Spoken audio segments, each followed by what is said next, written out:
our webinar today. We are excited to be presenting some new partnerships that we have developed here at National Community Action Partnership with US Digital Response. So you'll be hearing a lot more about that. But before we begin with their part of the webinar, I want to help us center and remember who we are as community action and why we do what we do. We are about changing people's lives, embodying the spirit of hope, improving communities, and making America a better place to live. We care about the entire community, and we are dedicating to helping people help themselves and each other. I am thrilled to do a very short introduction, name only, of our three presenters today. Jessica Cole is going to kick us off, and then we'll move to Rance Graham-Bailey and Bola. And with that, Jessica, I'll turn it over to you. Thank you so much, and thanks to both you and Denise for hosting us here today. Welcome, everyone. My name is Jessica Cole. I'm the COO at US Digital Response. We are a nonprofit, nonpartisan group that seeks to actually help governments and NGOs at moments of crisis by providing them with surge support from pro bono technologists of all stripes. So we are intended to be a place where community groups like you can reach out to us, can ask us for help with some of your critical needs, and we will be fast, we will be free, and we will be non-conflicted in the way that we actually support you by partnering you with pro bono advice or an actual pro bono technology team as needed. Today, we're going to be talking through the topic of organized knowledge is power. So for many of you who have been maybe thinking about broad topics around what data you have, how you'd like to use that, and what kinds of critical decisions you're looking to make, today's webinar is really for you. We're going to be sharing some information right at the top on our agenda about US Digital Response. And then we're going to dive right into it and talk about a couple of case studies of organizations like yours that have been looking at specific data aggregation, visualization, or interpretation challenges. We want today's event to be as interactive as possible, so please don't hesitate to hop in the chat with a question that you might have, and we will be opening it up for further questions at the end. I'm joined by one of our USDR volunteers, Greg, as well as one of our USDR partners, Rance, and they will both introduce themselves at their section of this story, but know that they are phenomenal partners, and I'm thrilled that we could all be here together to support you today. So that said, we can dive right in. One thing I'd love to ask is for those of you who are here, if you want to just pop in the chat with a little bit of information about who you are, where in the country you're coming from, and if there's a particular question that you have top of mind that led you to join the webinar today, and we'll look for that as the webinar continues. So I already did a little bit of explanation about US Digital Response. But again, as I mentioned, I used to work in government, and our goal at US Digital Response is to kind of be the surge tech team that I always wish I had had when I was working in government and nonprofit life, which is to say, when I had something critical that I needed to get done and I didn't always have the resources right at hand, I had a little bat phone that I could phone in and ask for help and then have people placed with me. The organization was founded last March by former US deputy CTOs, as well as a bunch of people from the tech industry itself. And we, generally speaking, work by getting a request from our nonprofit or community or government partners, and then responding within about 24 hours to figure out what you need and to get you connected with the right set of resources.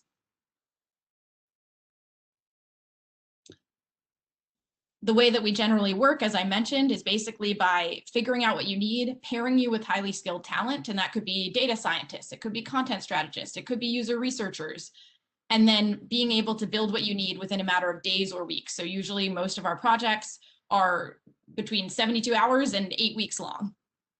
And then the other thing that we do is, because we work all across the country, we actually help to scale what works. So when we have a partner who's figured out how to address a challenge somewhere in Idaho, we can actually scale that solution so that everybody in the rest of the states and territories can find out about it. To date, we've been fortunate to partner to support governments in more than 36 states and territories, as well as nonprofit and community partners in those areas. And we've completed more than 250 different projects across many, many different types of topics. And to this date, we've deployed more than 500 volunteers who have those technical skills that are in demand. And thanks, I'm loving these introductions in the chat. Welcome, everyone. I mentioned that we help with what people ask us for, which in this past year has really been tied to crisis response, and crisis response both in the immediate needs of COVID-19, but also in critical needs that relate to delivering equitable solutions for your community, or making sure that people who were going to vote had the information that they need in order to actually show up at the polls and make the decisions that they wanted to as citizens of the country. We help people with benefits eligibility, basically a laundry list of what's top of mind. All of which is to say, if we can help, please feel free to reach out to us at any point and we'll share some information about how to do that. But regardless of whether or not US Digital Response can support you in the long term, we wanted to give all of the tips that we had in our toolbox today on this particular topic, so you can walk away today having some concrete next steps that you can use in your organization. So today we're going to be talking about data aggregation and visualization. And I'll give a broad overview of some case studies, and then we'll dive right into the deeper case study that we have for today. So why do we care about this?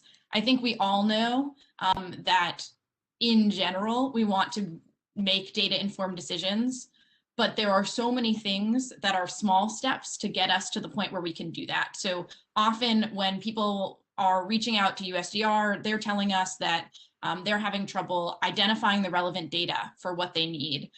They're having trouble making sure that the data that is critical to them is available, and that they have the systems integrated so that they can find it, that they can collect it in a way that not only is efficient, but also respects the privacy and the needs of the individuals on the other end. They want to keep that information safe. And then once they have all of the information bucketed in the places that they need it, it's all about how you visualize and distribute that data and make decisions based on it so that you can put it to use. So to date, out of those 250 or so projects that we've done, about 40 of them have been specifically related to data aggregation and usage.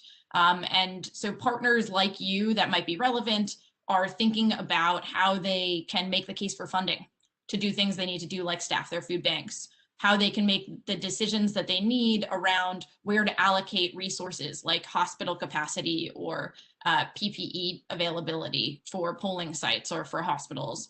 And then, some more recent ones that have come up are around COVID vaccine availability and how do we share that information. That's one that I think all of us can relate to in our personal lives, as well as we recently did a project around contract opportunities for minority and women-owned businesses in partnership with the city of New York. And that was all about trying to figure out who was out there, which businesses might qualify, and how could we get them to self-classify so that they would be eligible for these contracting opportunities. So just to give you two quick examples of what this can look like. In New York City, early in the pandemic, so as crazy as it sounds, just a little under a year ago, they reached out because they had information about personal protective equipment that was coming in from nearly a dozen different sources. And this was individual community groups that would say things like, I have availability of masks here, all the way to formal corporations or to the supplies that the city itself had in its various different agencies. They had no way other than passing Excel sheets and Google Sheets back and forth of tracking where that inventory was and then making decisions about how to properly provision it and prioritize who would get it. So they partnered with US Digital Response volunteers, and the digital response volunteers were actually able to aggregate those data sources, to clean them into a consistent format, and then to have a consolidated viewer dashboard that rolled right up into the mayor's office so that they'd be able to actually make those key decisions.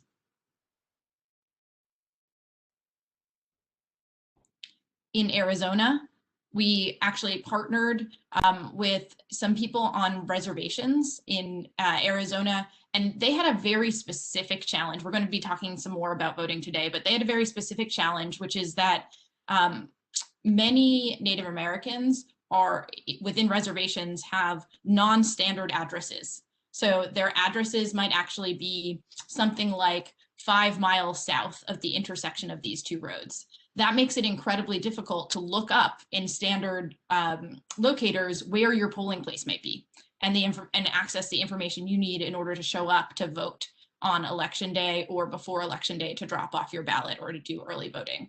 So we were able to actually support one of our partners, the Arizona State Indian Legal Clinic, to collect the relevant polling location data and then use that to make an interactive map that was then used by thousands of people to discover what their polling place should be for that day.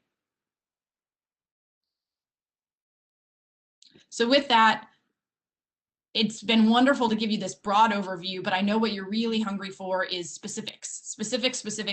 So I'm actually going to hand the mic to Greg and Rance, who are going to introduce a little bit more about the case study that we're here to talk about today.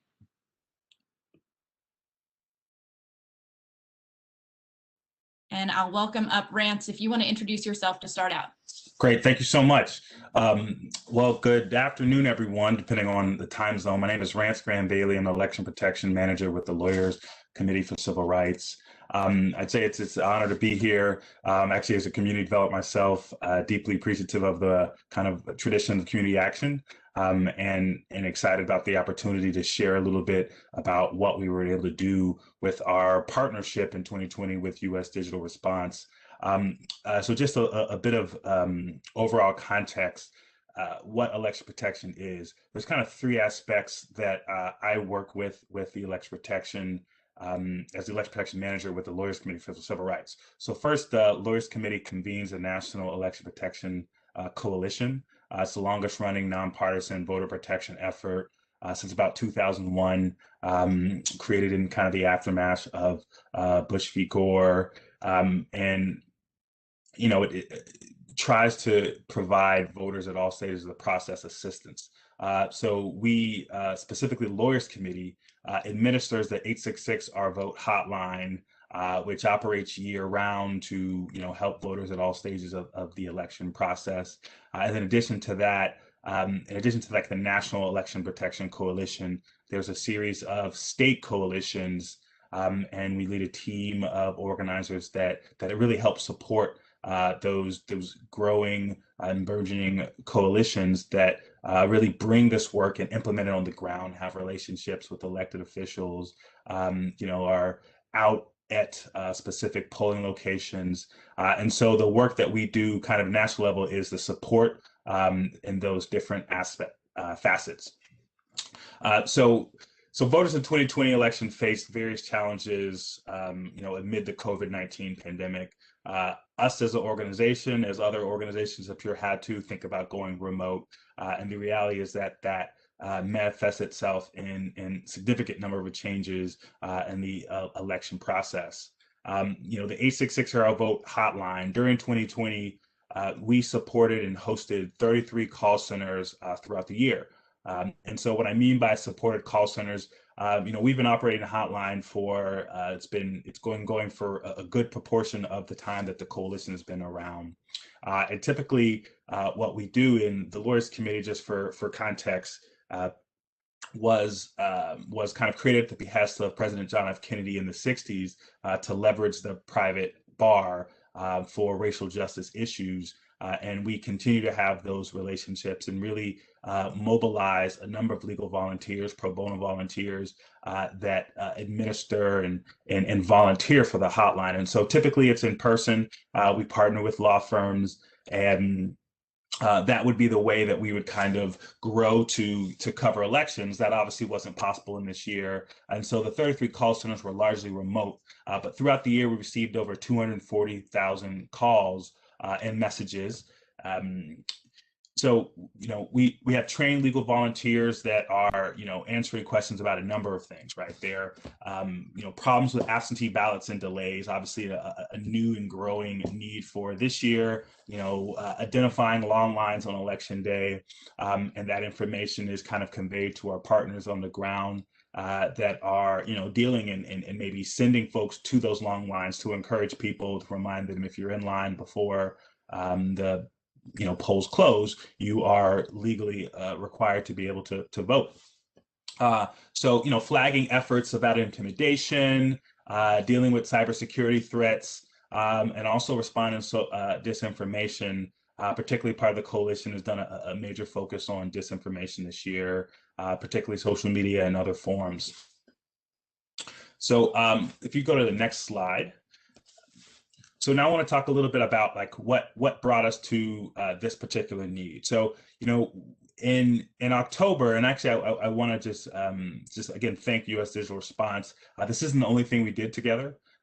We there was another important aspect. We run a call center. We have a cloud-based management system, and there was another volunteer that was kind of detailed to our organization who was incredibly valuable. But for this particular, so we had this prior existing relationship. We'd done that work together. So in October, this is where we were. We already generated an unprecedented 100,000 kind of tickets, and our Vote Live, that's a database that we use that is the same information that folks who are receiving calls input it in, and what our partners on the ground in various different states remotely this year or not remotely in other years are being able to see information in real time. So we generated an unprecedented 100,000 tickets by October. And for context, we had about 70,000 in 2016 alone. And by the beginning or sometime in October, we already generated 100,000. And so we put a lot of emphasis into kind of our internal, we use a request tracker database. We put a lot of investment into that. We rebuilt the database in 2020 to increase some cybersecurity and user experience. But the audience of our focus is really our coalition. But we had this desire to create a public platform to think about how how the information that we collect from election that could shape the narrative. Because a big part of what we do is collect information during the election, but also try to share that and work with our partners to provide this information to ensure that the challenges that we see in one election hopefully get addressed, and so we're not seeing those challenges in the future. So we have this desire for this public platform, a public visualization of the data, and I should mention that it was 100,000 kind of by early October. By the end of the election, which we consider end of the election year, which we consider the end of the Georgia runoffs. In early January, we'd actually received over 193 kind of documented tickets out of the kind of 240,000 calls and messages, text messages, other forms of outreach that we'd received. So with all this data, we wanted to think of ways to put this out into the public, but it really hadn't been a significant thing that we'd been able to focus between going remote and rebuilding the database. So we wanted a data visualization tool that was actionable and relevant. There are ways that we categorize the tickets that come in, and whether it's having to deal with vote by mail, having to deal with intimidation, and there's even more granular ways that we've started to do with some of the database changes that we've implemented. It was also really important for us to clean and organize the data. There are there are at points where volunteers are able to type in information and those types of so some of our fields obviously include personal identifying information. It's important that we not disclose that, and there's other fields where we have been working the past several months to review and make sure that there is no inadvertent revealing of personal identifying information. So in essence, there was a sensitivity with how the data and what specific fields were made, were not just made publicly, but that were in any way kind of leaving the system. And so it was a very sensitive thing. And then also one of the things we wanted to do is, and for context, in previous years, there was a public map that was available with the earlier iteration of the database. And in years past, I believe there was a previous year prior to me joining the Lawyers Committee where that led to, where the use of that public map led to the outage of the database. And it was a very, very unfortunate circumstance, and kind of burned in everyone's mind, and who has that institutional knowledge about the concerns from doing some type of public mapping. And so the challenge that we faced was was real in terms of that risk, but it also just the technical capacity to think through it. And so that's what kind of brought us to what happened, where we were in October, late October. We were having a conversation with one of our partners that wanted to had a data need that we didn't have the capacity to deliver, because they were looking to do a election day kind of map, and we saw that as an opportunity to both solve their problem in terms of work with U.S. Digital Response to provide that data for them, but at the same effort, be able to visualize and create this public map that we were looking to do, but just hadn't been able to execute on. So that's a little bit of the context of what we landed at, and now I'm going to turn to Greg to talk a little bit more about the technical implementation of this. All right. Thanks, Rance, and hello, everybody. My name's Greg. I am a data engineer, in my day job, and had the opportunity to join this project as a volunteer, and it was an honor to work on this project in particular, just because it's hitting on such an important kind of foundation of who we are as a country and as a society. And so I'm going to go into a little bit more detail in terms of the technical details of and tips and things that you can use, as well as take a higher level view and questions that I think are important to ask of a data set as you begin to think of visualizations or data products that can help you with fulfilling the mission of your particular organization. And I wanted to start there in terms of identifying the why behind why the data is needed. And to set the context before going into the visualization itself, I wanted to play this video from the election protection website that describes in their own words kind of why the organization exists.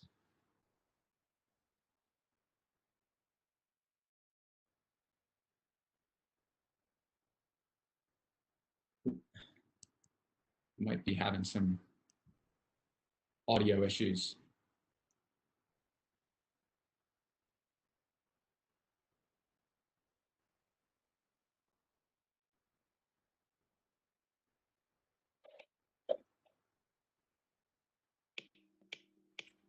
There we go.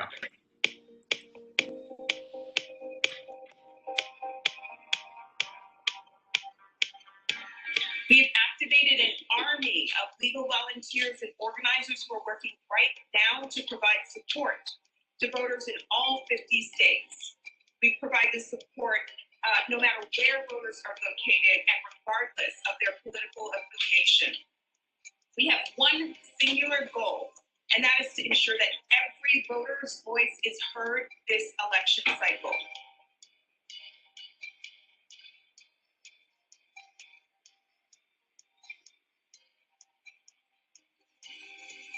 Supposed to have this kind of issue that the best democracies can, right? We're not supposed to be fielding election lawyers prepared to protect the sacred right to vote.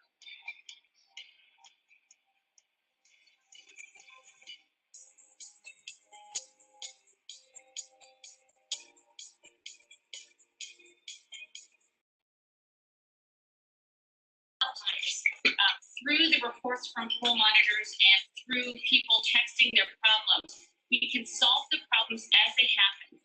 And we're also tracking what the problems are. So we are creating a roadmap of where we need to seek either election administration reforms or reforms through legislation to fix the problems that show up.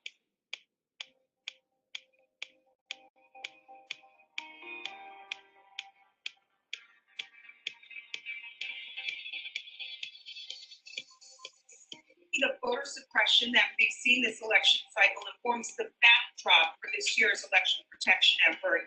This is a moment that has demanded incredible vigilance and required that we turn to the courts to hold election officials accountable when they take action to undermine voting rights.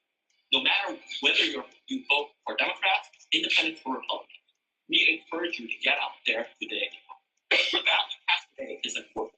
And if you encounter any difficulty,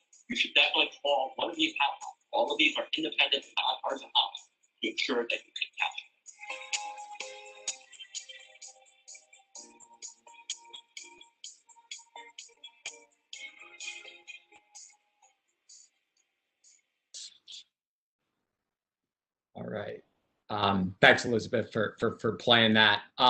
So what I wanted to stress there, and why I wanted to you can pause that. Why I wanted to stress that before hopping into the visualization itself is it's really important as we take a look at the screenshot of the actual dashboard that we developed. It's extremely important to understand how this visualization fulfills that purpose and that mission. So a couple of the bullet points that stood out to me in that video is, every voter's voice is heard, protect the sacred right to vote, create a roadmap for election administration reforms.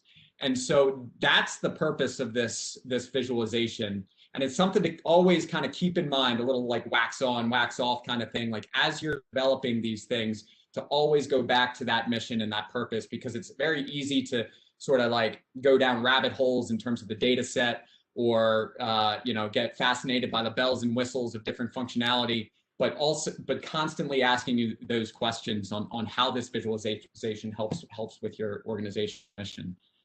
And so with that in mind, you can go to the visualization itself.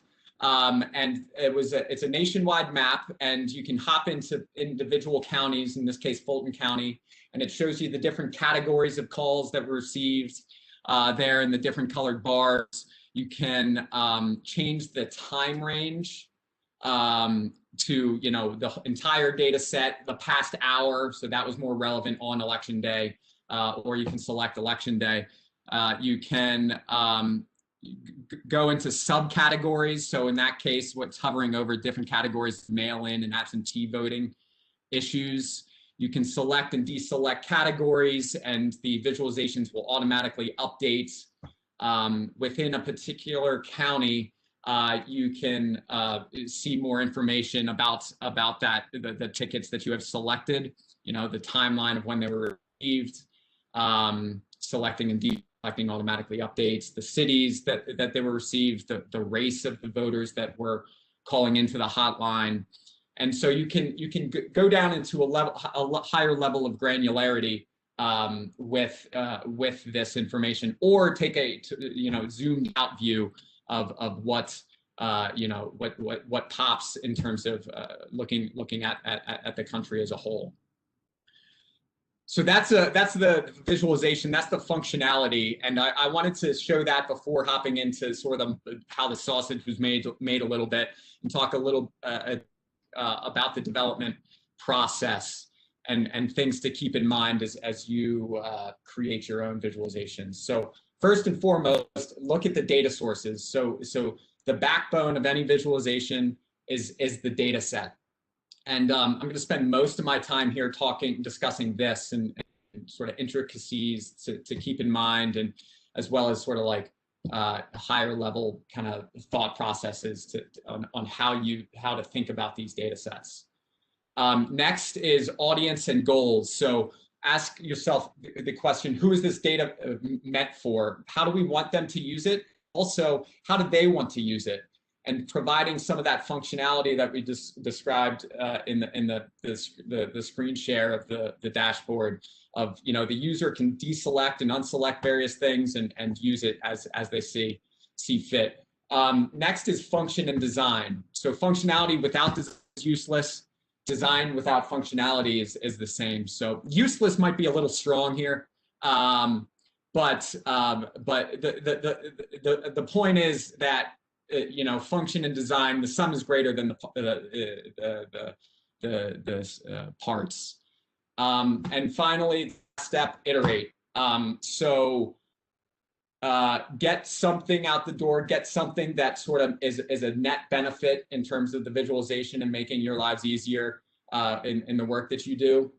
Share it with the intended audience, collect that feedback, understand what's working, what's not, what's needed next, and then incorporate those new features as appropriate. So it's an incremental process. Next, so now we'll dive more into the data sources. And this map that's shown it's a map from 1507, and it's the first world map that ever used the term America, and I'm intrigued by this for a couple different reasons. One, if you look at the North and South America on the left-hand side of the map there, the perception of what they thought it looked like in 1507 versus the perception of what we know it looks like today is very much different. And so when we look at a map, we can when we look at a map, it's simply a representation of reality. And so and sometimes we kind of think that representation, we kind of like conflate that we think the representation of reality is the underlying phenomenon that we want to measure. So there's no map that's going to be exactly a perfect representation of what we want to measure. That being said, as we improve the map and as we improve the data set, we can answer more nuanced questions. The question of that previous map, that modern map that we can ask of in terms of like, what is topography about is more nuanced and more detailed with that second map than the previous one. And before moving on to these questions to consider, I wanted to kind of the fact that we're in like a brand new, not a brand new, but a new-ish kind of period where the cost of data storage has plummeted, the methods through which we can collect data has exploded, over the past 10 years. And in many cases, with elections and the purpose of your organizations, the mapping of information is not quite on that modern side. It's more that 1500 year map. And so just keep in mind trying to close that gap between how we represent reality in the data set and how that reality is on the ground. So how we sort of identify that gap and the difference between those two concepts are some of the questions that you see here. So some of the things to ask yourself with the data set is, how was the data collected, and what ways could that skew the results? Ethical and moral considerations. How do we collect, connect, and store data sets? How do we minimize bias and utilize external data sources? And we'll go more dive into these as it applied to the 866 our vote dashboard. So on that first question, it's how data is collected. So volunteer lawyers answered calls on a hotline to catalog notes and info from a structure that was used in previous elections, primarily for internal awareness. And so that tells us, the fact that was how the data was collected tells us a couple different things. One, volunteer lawyers, so they know legislation, they're experts in this field, which is great, that's good. So that indicates that the data quality is high. Catalog notes, couple things to keep in mind here. So individuals might catalog notes differently. So that's not as standardized. To Rance's point about ensuring that we protect PII, for personally identifiable information, we didn't incorporate that data, that column in the data set that was shown externally because we didn't want to, there was moral and ethical considerations, and we didn't want to, impede on those. And finally, previous elections. So we can contextualize anything that we find in 2020 with information from the past. It's a benefit to have that past information. Now, you also have to take into account that the 2020 election was much different than previous elections because of the pandemic and mail-in voting and things like that. So any analysis would have to incorporate that. But these are all methods that the data was collected that we need to understand before we kind of make conclusions about what we find in the visualization. Cleaning existing data and incorporating new data sets. So always look to augment the data sets that you have in-house with information that might be available via external sources. So one way that in order to normalize the hotline calls that were being received, we couldn't just take into account the number of hotline calls that skews the results towards more populous areas. We were able to incorporate external data sources in terms of voter counts. And so asking yourself, like, what external data sources are out there that we might be able to create a metric or view the data in a certain light are always useful questions to ask. And in our case, we decided to build an API on the front end and the dashboard to pull the data programmatically. Your organization, they might be on various points in the scale of technical capability.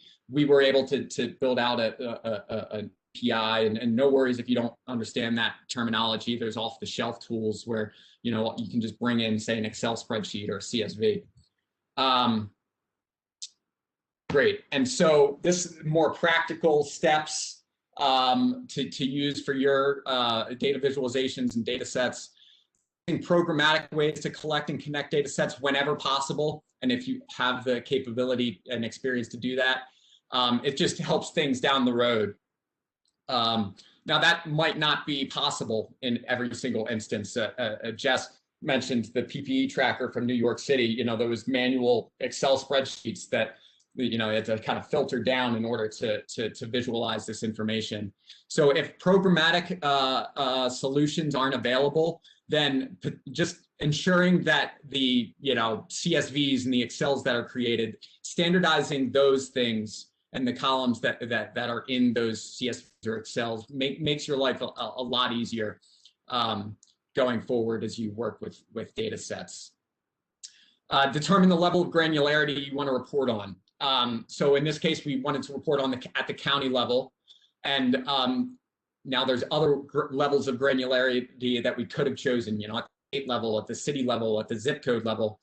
So whenever we're thinking about data sets, we want to determine, hey, what's that level of granularity we want to report on, and how are we going to connect others to that level? So on that right-hand side, the Abercrombie to Bibb County, if a particular hotline call had a city or town, then we'd be able to use this data set to be able to then match to a county, which is important. We get more data that way, able to infer a little bit more that way. Use numeric IDs instead of text fields whenever possible. So there's a so-called FIPS code. It's a federal code that identifies individual counties. So that's preferable than, say, a text field where, if we try to match to Bibb County and it's a field that, drops the second B in Bibb, it's difficult to match those things together. You lose data, there's missing data kind of unnecessarily. So whenever possible, have some unique identifier that's numeric where you can be able to match these different data sources together. Next is off-the-shelf solutions for compelling visualizations. Tons of companies out there, a Tableau, Mapbox for geographic information, Power BI are just a few to help you, get your data into a format where you can start playing around with it and start visualizing it. And this is this aim to minimize bias in the data sets. This is important this is extremely important and also less obvious when you look into data sets. So this is just a screenshot from the app itself, where we had mail, absentee voters, hotline calls selected. Now, you notice that, hey, Georgia is much more red. There's many more tickets in Georgia than compared to any other state. And so before making conclusions about something that's going on in that particular state, try to eliminate confounding variables wherever possible. So one thing I'd want to ask is, hey, what's the resource allocation by election protection? Is there how much more money was spent in Georgia versus others, and how could that skew the results? And I'm not saying that's what's happening here, but I'm saying you need to ask those questions and eliminate the possibility of those confounding variables before kind of diving in and using this this visualization as a springboard for further analysis. And then, so that's the data sources, and a little bit on the second two buckets here in terms of function and design and iteration. So one is, first question to ask is, were errors introduced in the data set via internal processes? So many times you'll get an input data set and then do something with it and then visualize it. And so we want to make sure that the visualization matches what we got in, you know, with the input. And so there's always some process of, hey, you know, kind of checking your work and trying to automate that as much as possible, because, you know, as you kind of, if you look through the visualization and then look at the data set, you can get a little loopy. So if you have the ability, technical capability to automate that in some way, shape, or form, even via like fancy Excel spreadsheets, it's good. It's a good practice to implement. Is the dynamic functionality intuitive? Is the design clean and accessible? So these are questions that are difficult for you. I've found it's difficult for me to answer these questions in a visualization, in an application that I've worked a lot with. You know, at a certain point, it's difficult. You know, the human brain is difficult to like see it with fresh eyes, because you've just seen it so much, you're interacting with it so much. And so this is where feedback from users or feedback from someone that hasn't used your application, your visualization is crucial, because they'd be able to see things that you are not able to see as someone that continuously looks at these kinds of visualizations. The next slide here. So this is the final product. We can kind of roll through this pretty quickly. This is the final product and some real world application reactions. So we released this the night of the election after polls closed. So that's another kind of moral consideration, ethical consideration, is we didn't want to release this during the day when people were still voting. So we just released it afterwards. And here's some of the reactions that were, you know, caught on Twitter to election protections tweets about announcing this visualization. And next is identifying what's next. So another thing to stress is a visualization is not an end in and of itself. It's a springboard to allow you to uncover areas to investigate further. And here are a couple resources that are specific to the H6R vote dashboard, but hopefully they illustrate, you know, things to keep in mind for your own organizations. National Election Study. They actually haven't released their election data set yet, so we aren't able to see this, but they polled voters at the polling places and asked very similar questions that were observed in the hotline calls in terms of issues that were seen or reported by voters. And so using that information about the same concept via a different methodology is very important in creating a sort of like 360 view of the underlying dynamic, that underlying reality that you're trying to measure. Race information by county and distribution hotline calls by race. So, you know, with election protections purpose being to ensure all voters have an equal opportunity to participate in elections. You know, with the history of our country, we need to incorporate the race information and see where, hey, what demographics are different in terms of population versus reported calls. That's crucial to help us understand, you know, where problems exist, and also understand going forward, you know, what implemented solutions could help solve that problem or work towards a solution towards that problem. Another thing is the elections tracker. This is an amazing resource. I think they did a tremendous service to our country by putting this together.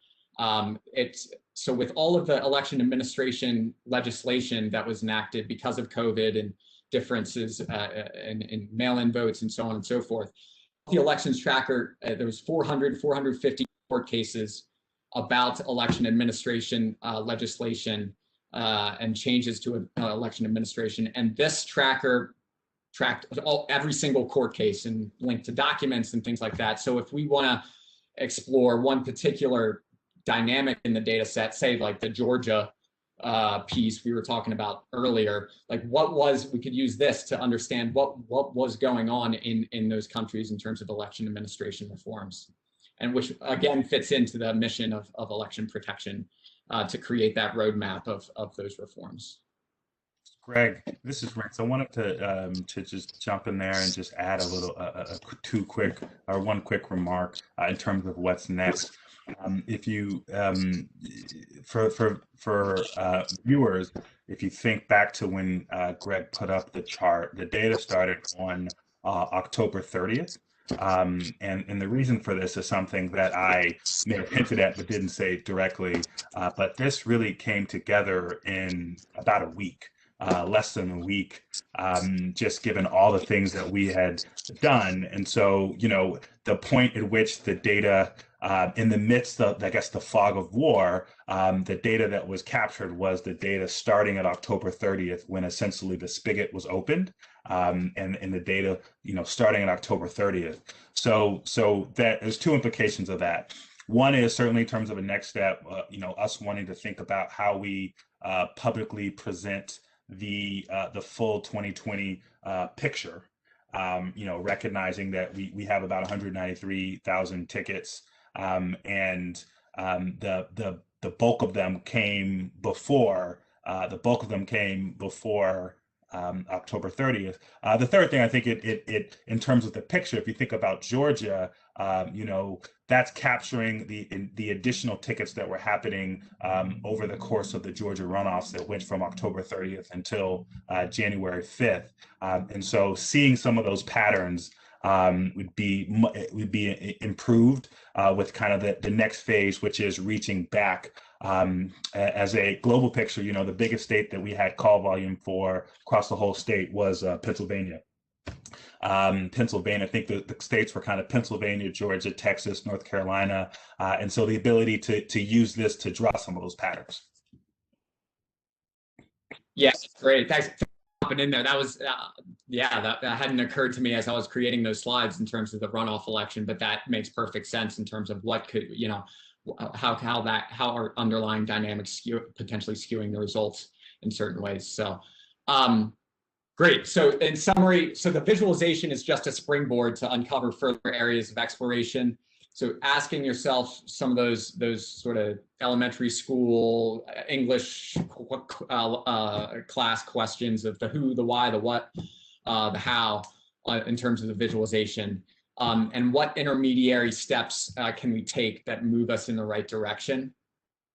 And this is an important piece in my opinion. So as we kind of think about this and think of a data set as a mapping of reality, there are many kind of incredibly important concepts. Election administration is one, whatever your organization is dedicated to is another.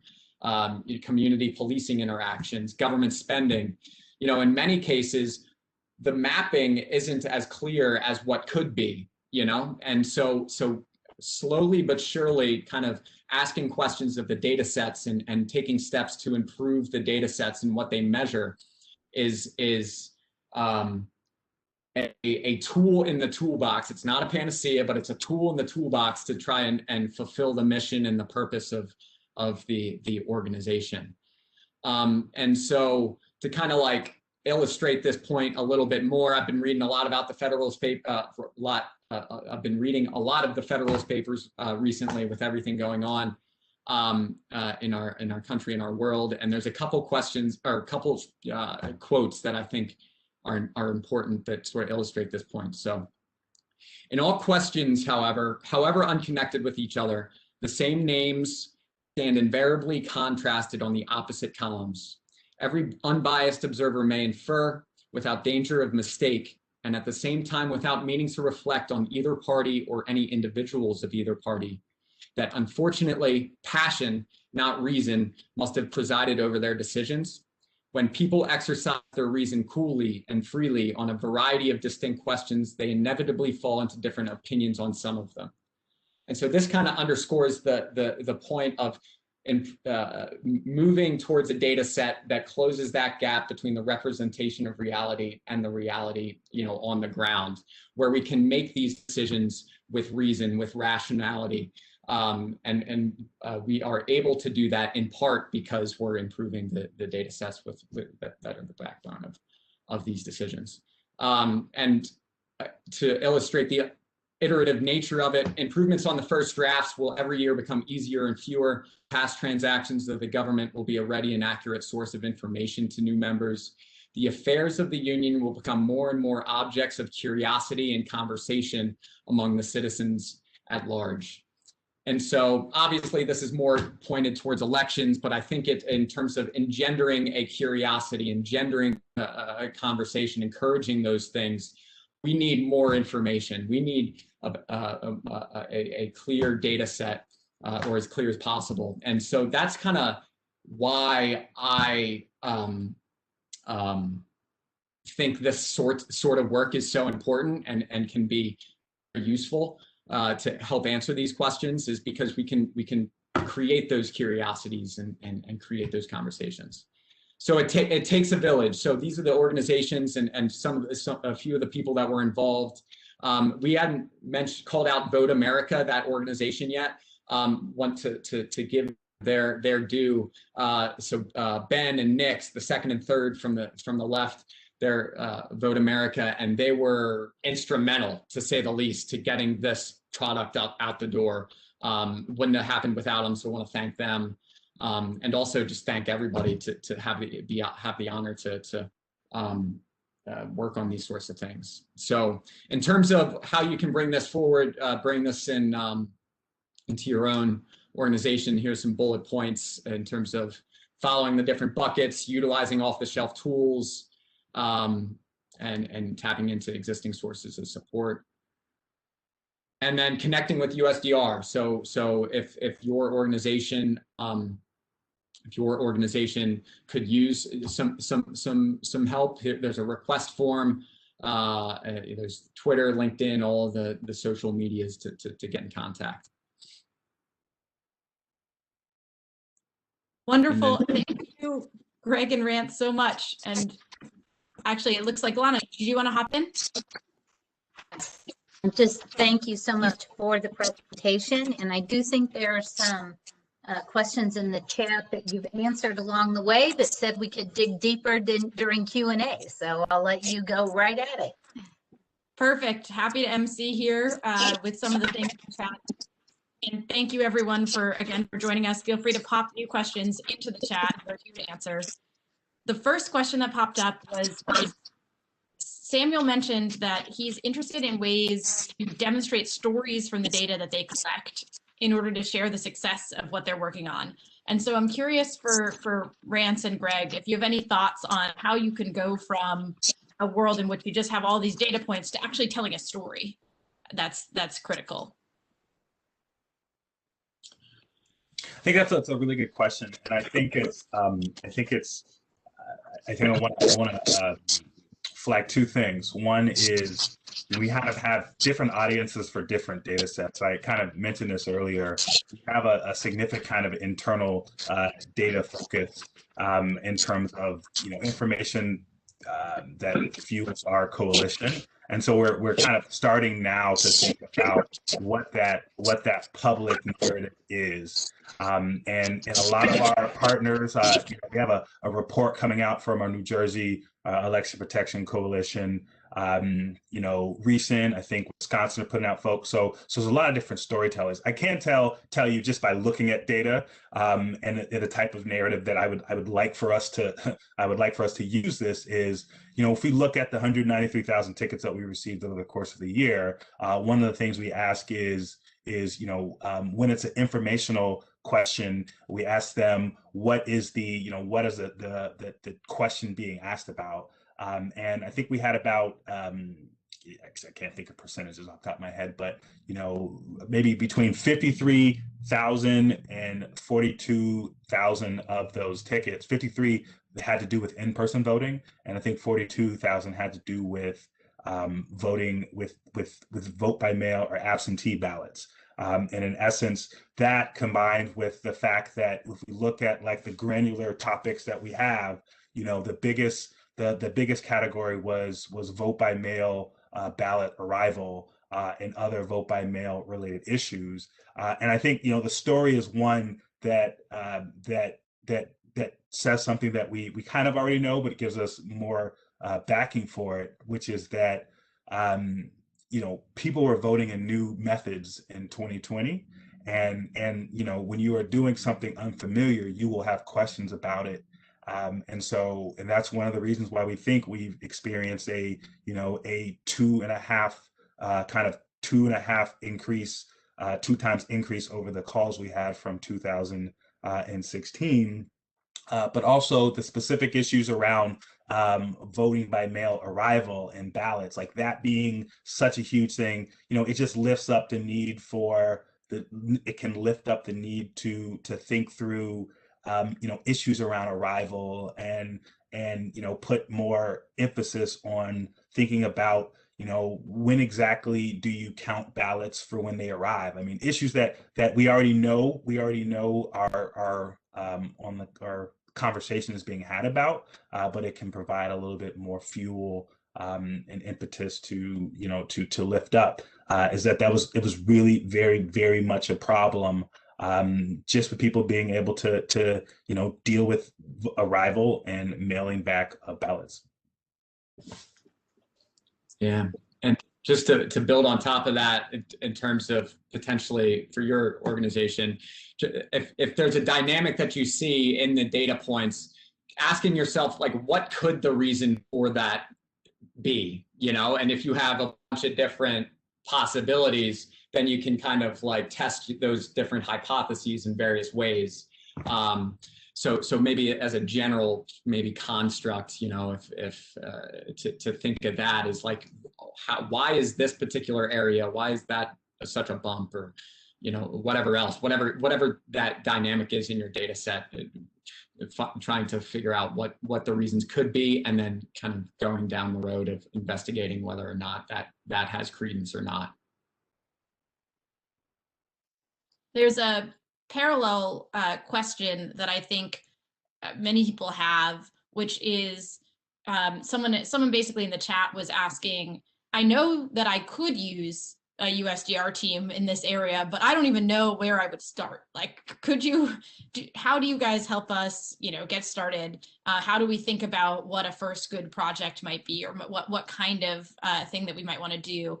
So I'd be happy to answer the US Digital Response side of how we actually help people get started, but then I'd love to kick it over to one of you to talk a little bit about how you think about where to start when you actually have a team at your fingertips who might be able to help either advise or build something out for you. So on the US Digital Response side, what often happens within organization is we exist to serve critical needs. So what we'll have is an organization will actually fill out the form on our website, which is linked right here.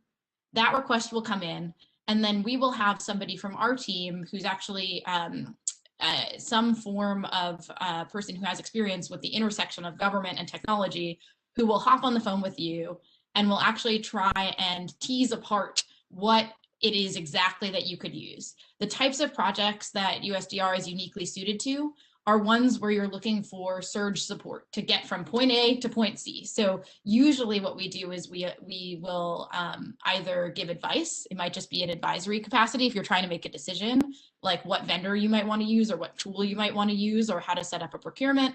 Or we might give you an actual surge team of people who have data expertise or who can do a user research sprint or something else along those lines. And we will help you scope to say, okay, if in general, what you'd like to do is make sure that the food banks in your area can deliver food to more people, then maybe the first thing that we're going to help you tackle in the first 4 weeks is we're going to get a form up and running with a back end that's going to allow you to intake all of the needs from your community and then route those to the appropriate delivery drivers. So it might be that basically we're working you from something that might be a broad need, and that's all you need to know when you talk to us, and we will help you scope that into a discrete set of kind of technical products or projects that can help you get from point A to point C, as we mentioned. The other thing that we haven't discussed on the USDR front for how we work is that our whole goal is that this is something that you can sustain after our teams leave. So what we're going to try to do is actually talk to you and your team about what are your capabilities? Do you have an IT team in place, or would you prefer that we only use tools that you can use if you're not an engineer yourself? What's your budget? Is it something where you're really looking for things that are off the shelf and available in free versions? Or is there a certain amount that you can spend if it means that you're going to be able to get the system up and running? And again, you wouldn't spend it on USDR, but you'd then spend it on the tooling. So the goal is whatever we use and whatever we build can seamlessly hand off from us to you at the end of the engagement so that you can continue to support it for as long as you might need. So with that, I'd love if Rance, it looks like you might have some thoughts. Yeah, so I think it's a great question. I mean, so I can say that between DSR, we had actually 3 engagements with them, and we talked about one. And there's a kind of another team of technologists that we had about 3 of them, and they had essentially maybe 5 or 6 engagements. So we were doing this a lot this year. And so some of the things that I think I learned with USDR, we've had, like, this is one where it was discrete. We had a specific objective. We've talked a lot about that. We had another project where we really needed an embed volunteer that had advanced familiarity with kind of the call routing and interactive voice response technologies that we're doing. And so we didn't necessarily have a neat kind of description of what we needed. We just needed someone to strategize with us and help, and it was incredibly valuable.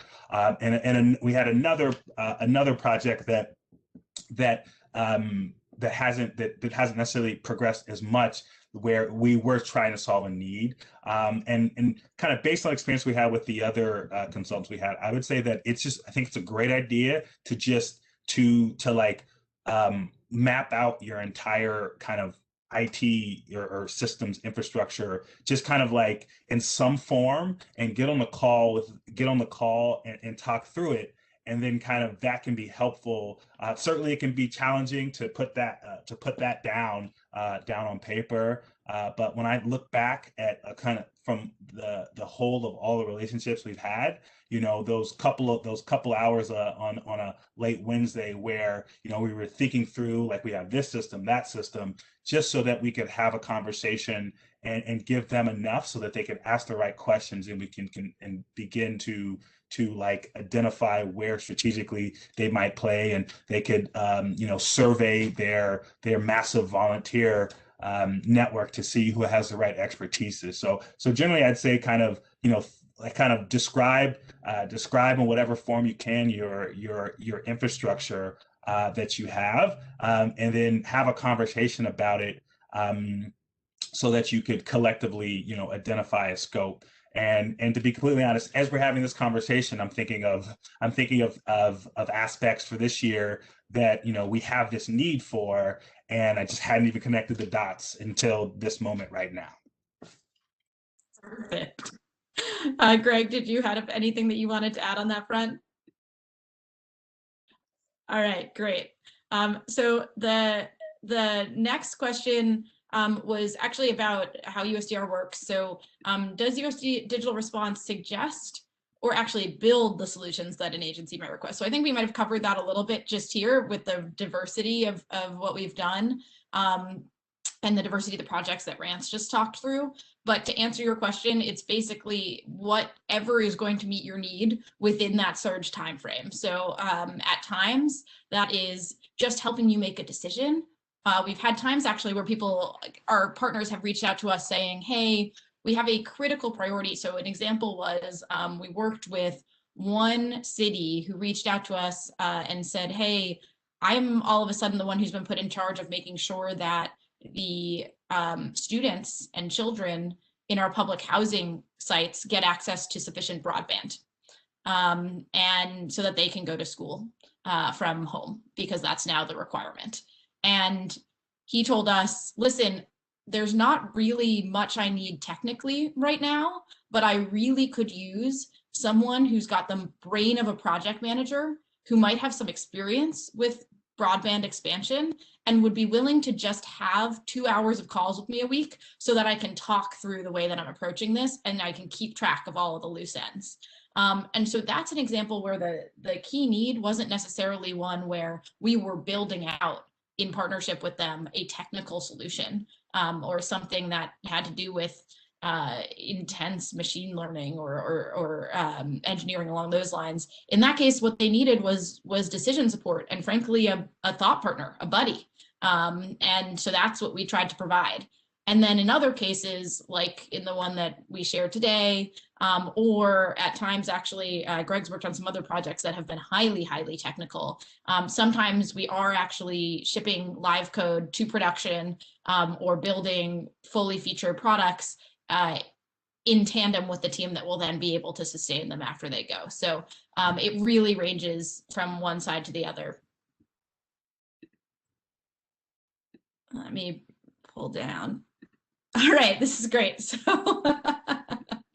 I think there was a question that really was asking, hey, as a small organization, how do I figure out how to integrate volunteer support into my day-to-day?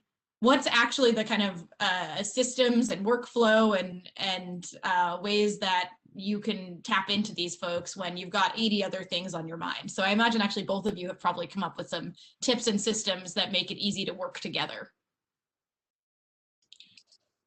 Yeah, sure. I could start with that one. I think it's important to target the question that you're asking of that volunteer as much as possible at the start, so that they gain a sort of familiarity with the technical aspects of it and you know, how to solve that problem that you're asking, as opposed to a more open-ended question. I'm trying to think of a specific example. You know, maybe thinking out loud here. So the PPE project, it's like, well, how do we, so we've got like 10 different agencies with 10 different formats. How do we bring those together into one kind of standardized format? That's a more targeted question than something that's more open-ended. Like, I want to know more about the PPE supply, you know? So any kind of targeted questions that you might have that you can articulate at the start, I think would be good as they continue to onboard, as they gain experience with whatever problems that you need help with. I would add just briefly to that. So I would, Lawyers Committee wouldn't be classified as a small organization, so I can't necessarily speak to that. I mean, we are blessed to have a team to help think through many aspects. But I would say that we're an organization that is really premised on volunteerism. I talked about the history in terms of being, you know, Lawyers Committee is essentially like we were kind of created as a committee of pro bono networks, and that's kind of the orientation. And so many aspects of what we do is premised on volunteers. Like we leveraged about 16,000 volunteers over 2020 to complete 45,000 volunteer shifts. But in essence, some of the things I've noticed about our organization is that you bring your your board members are volunteers. And if you're a nonprofit, I'm sure you have board members, put them to work. And oftentimes, introducing some of the connections that, lead to these thinking through some of these things are oftentimes kind of led by board members and who understand some of the challenges that you're going through and help maybe convene meetings. And I think that's been some of the things that I've seen. And us as an organization, our board members do, lots of work. I mean, they have law firms that are lifting up and advocacy and litigation partners for what we do, but oftentimes they are the ones that are introducing some of these conversations and really setting the agenda. So there's one idea. That's actually a really great parallel that you just drew, this idea of recognizing that as community agencies, we're often, in one way or another, we are often already working with volunteer pools. We just may or may not think of it as such. This is now a set of volunteers who are bringing very specific skill sets and can tap in. One of the things that we've noticed on the US Digital Response side is it really helps when once we've got past the scoping stage and we're assigning volunteers, when we can have a conversation with our partners about the ways they like to work with volunteers. So in some cases, like Rance mentioned, it'll be ideally they can embed and come to our team meetings. And in some cases, it will be actually, our plates are pretty full. Ideally, we'd like to check in a couple of times a week and just let them run independently. So we can help figure that out with you, but that's one of the things that we also take into consideration is how much would you like to actually overlap this volunteer or team of volunteers or USDR staff members with your existing operations, and to what extent would you like them to be off to the races in a separate train? We are almost to the end of the questions that we have. I've got 2 more to go. Feel free to post if there's anything else you've got top of mind. This last one is actually a tools-based one. So someone was asking about the visualizations that they were seeing, and we're really curious if you could just reiterate or go into a little bit more detail about what tools you prefer to use when you're creating a visualization. Yeah, so for me, my background's more technical. So specifically with Python, so there's a graphing library, matplotlib, which is extremely popular and common among developers, and gives you a lot of different levers to pull and push to create a visualization that you think is compelling. In terms of like quote unquote front end technologies, like JavaScript language, which is used in basically any browser. So the visualizations there using, say, React is a JavaScript library that builds front end components. For those that may not be as that level of technical experience, Tableau I've used in the past. I came away pretty impressed with the different capabilities that product is able to produce visualization. And that's like you just, hey, upload CSV and it kind of understands what columns and rows and things like that. And so yeah, so there's very kind of slick, especially geographic data. To be able to get something up and running very quickly. Yeah, so those are a few tools that come on top of mind. And for my part, I would throw in Power BI, which is essentially Microsoft's data visualization. It has a desktop version that you can download for free. I think that's sometimes one consideration is, what applications cost, but Power BI allows you to download an aspect of it for free. It does similar things to Tableau, allows you to just upload a CSV. It has some nice mapping things, and you can come away from that and produce some kind of static PDF charts for free, and it integrates well with Microsoft Excel for obvious reasons. But you do probably have to pay a little money if you're looking to do more expansive of like publishing of live maps on the kind of cloud. And with that, I'd love for our final question that we have to be just one piece of advice that you have to people who are sitting on the webinar today, or who may be watching the webinar, and they're thinking about, hey, I have some goals in specifically the area of better using, either collecting or using to make decisions, the data that I have, or to share it with others. What's possible? Where do I start? Any kind of tips for people who are really sitting in that spot. And I would say that the tip that I have, just from the US Digital Response side, someone wrote in a question that we get all the time, which is this really free? Like, where are the strings? And the thing that I most want you to know is, yes, it's free. There are no strings, and the reason is because there are so many people who recognize the hard work that you all are doing on the front lines of responding to critical needs in your community. And there are, at this point, thousands of technologists who want to raise their hand and roll up their sleeves and use their skills to help. And so please do not hesitate to reach out and to ask for help. We are, especially in today's world where people live in different places, and we can use technology to bridge those so that you can get support, not just from your immediate community, but from people all over the country who are there to help.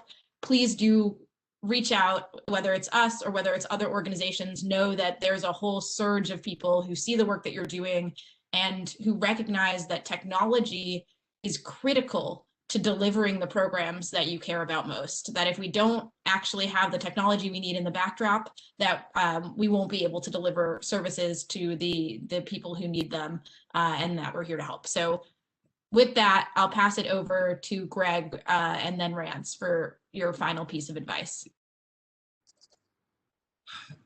Yeah, I guess it's like start small and be incremental about it. If you've got the data set, what's like a more level, a higher level of granularity that you can understand that, if you've got all of these calls, like what are the distribution by state? And that's a tangible question to answer. And then now we have that, and okay, what's the by county, by city, what data is missing, and how that could skew results and things like that. So anyways, so you can just kind of progressively kind of get at a higher level and then go further in the details, and not worry so much about like, the details, just 8 iterations down the road, but just get to that next level and try to understand those questions at the next level before kind of exploring it in more detail. Yeah, I'd say that it's a humbling experience of thinking just a little bit about data, and then you get to work with folks that are so incredibly smart and just blow you away. But I have to say that I think that trying to understand enough about it to be able to recognize the opportunities, to be able to translate and connect the dots, I think is very helpful. And some resources that you can do. I think a really great one, if you are a member of your public library, most likely you can get access to lynda.com, which will soon become LinkedIn Learning. And there's some great videos that you can, the kind of courses you can listen to that will get all into data visualization, some of the more technical aspects, and can help you, think about how you might be able to recognize these. So I think that, finding some of those resources, educating yourself, finding a, data inclined person on your staff, and having them, pursue those resources to be able to kind of, the creative aspect, which is imagining what you can do, and so that you can, set out to do it, might be one advice I'd give. Thank you, and thank you both so much again for both being with us here today and for volunteering your time and energies, Greg, to support community partners, and Rance, for all of the work that you and your organization are doing on such an important issue. We're so glad to be able to host you this morning or this afternoon, depending on which part of the country you might be dialing in from. With that, I also just want to thank our hosts so much, and I will turn it back over to Denise, who will close us out for today.